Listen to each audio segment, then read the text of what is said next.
Hello everyone, this is me doctor Shahid. आप watch कर रहे हैं हमारा यूट्यूब चैनल।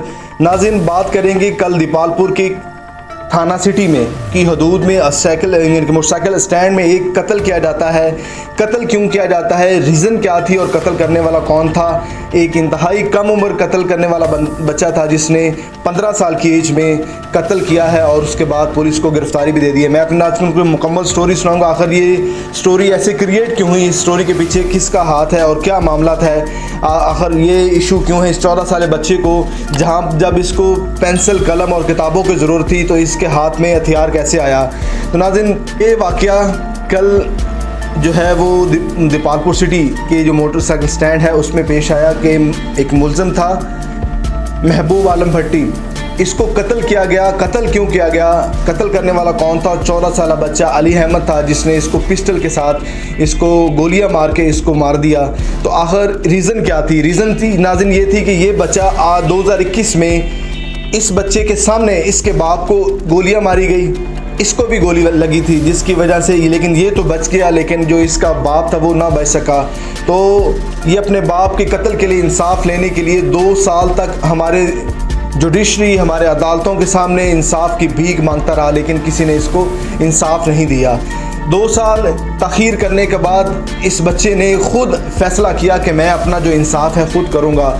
जिस उम्र में बच्चे के हाथ में कलम, किताबें और पाकिस्तान के मुस्तकबिल की चीज़ें होनी चाहिए थी, उस वक़्त बच्चे के हाथ में इस तरह का पिस्टल पकड़ा दिया गया, जिसका रिज़ल्ट आपने देख लिया है। क्योंकि हमारे जुडिशरी, हमारे निज़ाम इंसाफ में बैठे तमाम लोग हर तरह की आसाइश मराद और तरह तरह के जो प्रोटोकॉल्स ले रही है और उसका ही ये नतीजा है कि आज इंसाफ ना मिलना, बच्चे को तारीख पे तारीख मिलती रही। ये डायलॉग हमने पहले फिल्मों में देखा, आज यही मामला हुआ है कि बच्चे ने अपने वालिद के कत्ल का इंसाफ मांगने के लिए इंसाफ के तमाम दरवाजे खटखटाए, लेकिन किसी ने भी उसकी एक नहीं सुनी। आखिर रीज़न क्या बनी? और रीज़न ये बनी थी कि मुझे इंसाफ ना मिलना और 2 साल तक तख़ीर, जिसके सामने बच्चा एक चश्मदीद गवाह था कि उसके बाप को गोलियों से छन्नी किया गया था, लेकिन उसको इंसाफ नहीं मिला। नाज़रीन, पाकिस्तान में इंसाफ किनको दिया जाता है? जिनको प्रोटोकॉल्स दिए जाते हैं, जो ताकतवर हज़रात होते हैं, जिनके वज़ीरों मशीरों के साथ ताल्लुकात होते हैं, उनको हर जगह पे सपोर्ट मिल जाती है और उनको हर जगह से प्रोटोकॉल्स मिल जाता है, लेकिन नहीं मिलता तो इस गरीब को इंसाफ नहीं मिलता। जब इस गरीब को इंसाफ नहीं मिलता तो इस तरह के वाक़े जो है आए रोज़ आपकी जुडिशरी पे सवालिया निशान पैदा करते जा रहे हैं, क्योंकि हमारा निज़ाम इंसाफ इस कदर ख़राब होता जा रहा है कि आए रोज़ क्राइम की स्टोरीज़ में बेपनाह इजाफा होता जा रहा है, चोरियों डकैतियों में बेपनाह इजाफा होता जा रहा है। इसकी रीज़न क्या है कि सिर्फ सज़ा जो है वो गरीब को मिलती है। अमीर बंदा जो होता है वो चाहे वो आप लोगों की आंखों के सामने, वो जज के सामने, किसी पुलिस अफसर के सामने भी किसी को कत्ल कर दे, अगर उसके पास नोट हैं, प्रोटोकॉल्स हैं, वज़ीरों मशीरों के नंबर हैं या ताल्लुकात हैं, तो वो बंदा ईज़िली आज़ाद अपनी ज़िंदगी गुजार सकता है।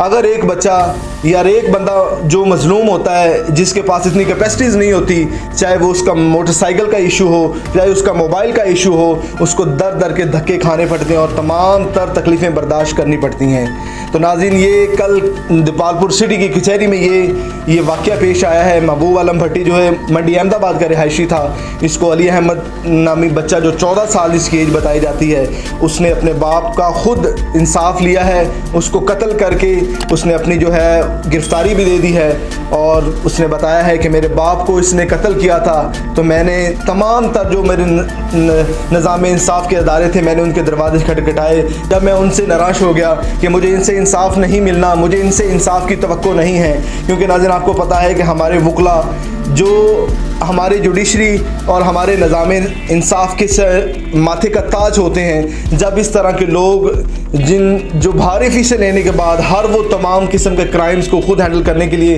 राज़ी हो जाते हैं, तो इस तरह निज़ाम इंसाफ जो है उस पर धब्बे ही लगेंगे। आपको वक्त के मुताबिक इंसाफ नहीं मिलेगा। अगर आप आंखों देखकर हाल के सामने उसके इंसाफ लेने के लिए आपको 2-2, 3-3 साल इंतज़ार करना पड़ेगा, तो उसके रिजल्ट फिर ऐसे ही आएंगे।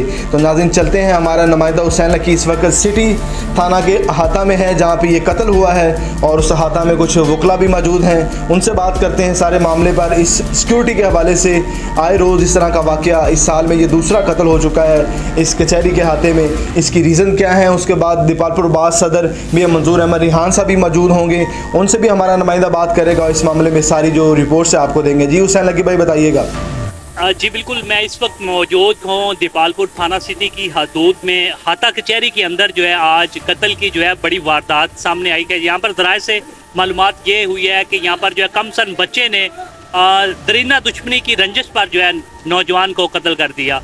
यहाँ पर वकला हजरात भी मेरे साथ मौजूद है, हम उनसे भी बात करेंगे कि यहाँ पर पुलिस हाता कचहरी के अंदर जो है मेरे ख्याल से दूसरी से तीसरी बार ये ज़राए से पता चला है कि ये मामला हो रहा है। सर बताएं कि पुलिस स्टेशन भी साथ है, हाता कचहरी भी है, तो क्या यहाँ पर वकला हजरात सेफ हो सकते हैं कि आम आदमी यहाँ पर सेफ नहीं है?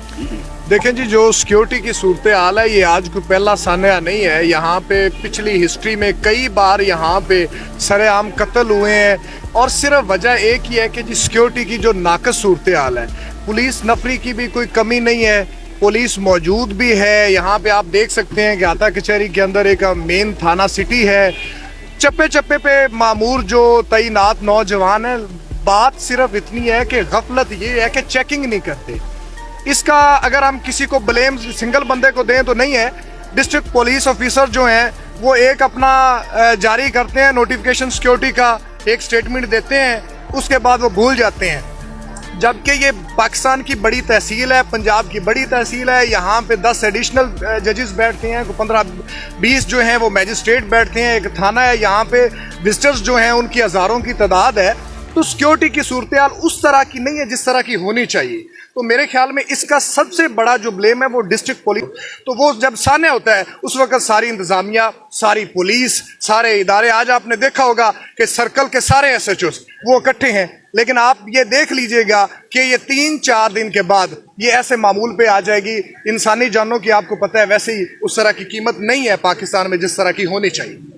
हम इस वक्त जो है सदर बार एसोसिएशन दीपालपुर मियां मंजूर अहमद रिहान के चैम्बर पर यहाँ पर पहुँच गए हैं। हम उनसे भी बात करेंगे इस हवाले से कि ये मुतअद्दिद बार पहले भी जो है वाक़यात हो चुके हैं। अस्सलाम वालेकुम मियां साहब। बड़ा सानिया हुआ है कि अब्बार के अंदर जो है पुलिस स्टेशन भी साथ है, और यहाँ पर फिर जो है एक बंदे का जो मर्डर हो गया है, और पिछले मैंने वहाँ पे ज़राए से पता किया कि कोई 6 घंटे से 4 घंटे से जो है ना वो नौजवान पिस्टल लेके इर्द गिर्द घूम रहा था। ये हमारा जो ना तहसील कोर्ट्स जो है इस पे जो सिक्योरिटी के तो बड़े फुल प्रूफ जो इंतजाम हुए हैं, बकायदा सिक्योरिटी लगी हुई है, और हर बंदे को चेक करने के बाद इंटर होने देते हैं। ठीक है, उनके पास को और बंदे होंगे साथ, डेफिनेट को जो सिक्योरिटी का कोई लेक्स हुआ है, डेफिनेट हुआ है इनके पार्ट पे, पुलिस वालों के पार्ट पे ऐसा मामला, इनको सिक्योरिटी करनी चाहिए, स्क्रूटनी करनी चाहिए, और उसके बाद बंदों को जो पब्लिक है वो कचहरी के प्रेमिसेस में इंटर होने देना चाहिए।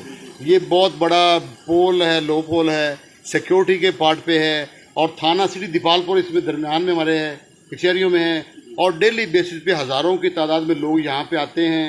और उनका कोई ये चाहिए भी जो मुतअद्दिद बार इधर वाक़यात हुए हैं, अदालतों में बंदे मरे हैं, और प्रॉपर वहाँ पे पुलिस वाले जो इनको चेक एंड बैलेंस होना चाहिए, और हर बंदे को चेक करने के बाद कचहरी में इंटर होने देना चाहिए। मियां साहब, यहाँ पर आम आदमी सेफ नहीं है, यहाँ पर सीनियर जजेस हजरात हैं, यहाँ पर सीनियर वकला है, तो क्या वो कैसे सेफ हो सकते हैं? ये पुरानी कचहरी बनी हुई, यहाँ पे कोई प्रॉपर गेट भी नहीं है, कोई बाउंड्री वॉल भी नहीं है, तो इस वजह से भी ये मामला हो रहे हैं। अब इंशाल्लाह जो है ना नई जो कॉम्प्लेक्स बन रहा है वहाँ पे कोर्ट शिफ्ट हो जाएंगी, तो वहाँ इंशाल्लाह कदरे कुछ प्रोटेक्शन हो जाएगी। मियां साहब, आप किसको कसूरवार ठहरा रहे हैं कि सिक्योरिटी का जिम्मेदार? मैं समझता हूँ ये सिक्योरिटी वाले, इनको जिम्मेदारी इनकी है, हर बंदे को चेक करने के बाद जो मेटल डिटेक्टर लगाएं, जो बंदा हो वहाँ उसकी स्क्रूटनी होनी चाहिए, हर बंदे को चेक करने के बाद कोर्ट्स में या थाने में आना चाहिए। ये पुलिस वालों पे ही है, इनको चाहिए था प्रॉपर इनको चेक करते। अगर ये बच्चा ये कह रहे हैं बच्चा अरेस्ट मौके पे हो गया, ये भी इनकी मेहरबानी है पुलिस वालों की, भी उन्हें गिरफ्तार कर लिया है। अदरवाइज तो यहाँ पे बड़े मर्डर हुए हैं, अदालतों में मर्डर हुए हैं, तो बंदे अरेस्ट ही हुए मौके पे। ये तो मैं उनको शाबाश भी देता हूँ पुलिस वालों को, भी उन्होंने चलो ये हिम्मत की है, ये बड़ी जवाबमर्दी से उनके जो पुलिस वाले 2 बंदे हैं उन्होंने मौके पे इस लड़के को अरेस्ट कर लिया है, जिसने एक बंदे को मार दिया और एक बंदे के जो पट में फायर मारा है, तो मौके पे गिरफ्तार हो गया। और उसने ये बात मान ली है भी इन्होंने मेरे वालिद को मारा था, तो उस ग्रज से, उस रंज की वजह से मैंने अपने दुश्मनों को मारा है। जी हुसैन भाई, इस देश के हर एक हाकिम को सूली पे चढ़ाना लाजिम है। नाज़रीन, बात यही है कि जब तक हम अपने तमाम तबका के लोगों को इंसाफ मौके पर फराहम नहीं करेंगे तो इस तरह के वाक़यात जो हैं जन्म लेते रहेंगे और इस तरह के बच्चे जो पाकिस्तान के आने वाले वक्त के मुस्तकबिल के ममार होते हैं वो अपने हाथों में इस तरह की चीज़ें उठाकर अपना और अपने मुल्क की तरक्की में सबसे बड़ा जो रोल अदा करने वाला होता है उसको अपने आप से निकाल लेते हैं। इसी के साथ ही अपने मेज़बान डॉक्टर शाहिद दिलबर को इजाज़त दीजिएगा। दुआओं में याद रखिएगा। अल्लाह हाफिज़।